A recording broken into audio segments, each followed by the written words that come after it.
On this day, we come together to commemorate the enduring spirit of our beloved nation. Today, we stand united in pride, reflecting on the progress we have achieved, the obstacles we have overcome, and the promise of a brighter future.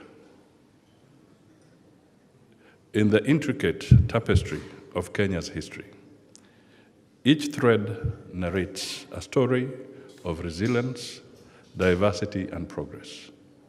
Our unity, forged by the shared aspirations of freedom fighters and the dreams of our people, remains the cornerstone of our strength. As we celebrate Jamhuri Day, we renew our commitment to the core principles that define us: democracy, equality, and justice as a Commonwealth member state. The hoisting of our flag symbolizes our collective determination to build a Kenya where every citizen has the opportunity to prosper, regardless of background or circumstance, whether residing in Kenya or the diaspora, here in the UK. We encourage Kenyans to invest in these spaces as much as they invest back at home. Together, let us embrace the richness of diversity that enriches our nation in this global village, fostering a sense of belonging for every Kenyan. Looking toward the future, may our journey be marked by sustained prosperity, inclusive development, and a legacy of unity that inspires generations to come. Furthermore, I take this moment to acknowledge the positive outcomes of the official visit undertaken by Their Majesties, the King and Queen Camilla. Their visit at the invitation of His Excellency Dr. William Samoei Ruto, the President of the Republic of Kenya, covered Nairobi City County, Mombasa County, and neighboring regions. This visit showcased the collaborative efforts between Kenya and the United Kingdom, particularly in enhancing shared prosperity, addressing climate change, fostering youth opportunities and employment, promoting sustainable development, and contributing to a more stable and secure region. But I'm also here to bang the drum for British businesses to invest in Kenya. And on my most recent visit, I was delighted to be accompanied by your PS for Investments to see some of the fantastic projects which are working in Nairobi. I went out to visit your special economic zone. I also went to visit Ken Invest.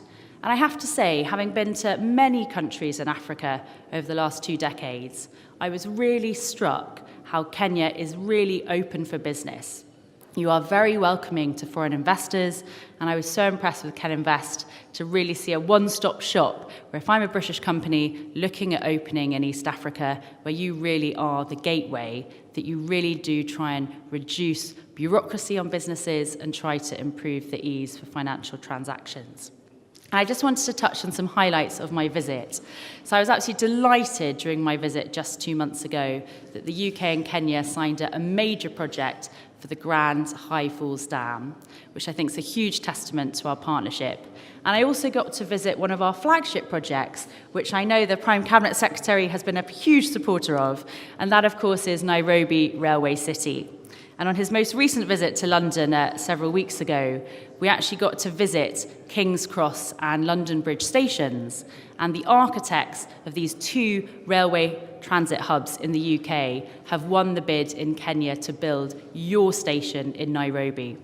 And I got to walk around the site when I was in Kenya, and it really will be transformational to your capital city. And I think it's going to be one of the flagship projects between the UK and Kenya. Prime Cabinet Secretary, I'm delighted to be here on behalf of the British government to welcome you all here to Lancaster House. And I'm delighted to be celebrating with you for your National Day. And I'm particularly delighted to see so many friends and supporters of Kenya-UK relations here in the audience today. I'm particularly delighted to be in Lancaster House, as the history of this building is it was originally Stafford House, and I'm the Member of Parliament for Stafford. So I'll report back to my constituents that we're here today celebrating with you. And I'm particularly delighted to have the Cabinet Secretary here in London, as he very kindly hosted me in Kenya back in September on my most recent visit as the Prime Minister's trade envoy. I sadly didn't get to come with His Majesty the King. I got to go 2 weeks before to do the recce visit. But I have to say, when I did brief His Majesty ahead of his visit, he could have not been more enthusiastic about his visit. And I think it's a real testament to relations between our two nations that His Majesty the King did choose Kenya as the very first country in the Commonwealth to visit. And the fact that it coincides with the 60th years today is very exciting for me to be here. Our relations are underpinned by the Strategic Partnership Agreement of 2020, which covers 5 years to 2025, so we'll be coming up for revisiting soon. Next year, we will have a midterm progress report to tell us where we are in terms of implementation of that partnership agreement. This Jamhuri has been an opportune time also for our two countries to focus on these relations, and our Prime Cabinet Secretary, as Cabinet Secretary for Foreign and Diaspora Affairs, has spoken to his counterpart here, Lord David Cameron, as well as the Development and Africa Minister, Andrew Mitchell, in the past few days to see where we are and where we're going.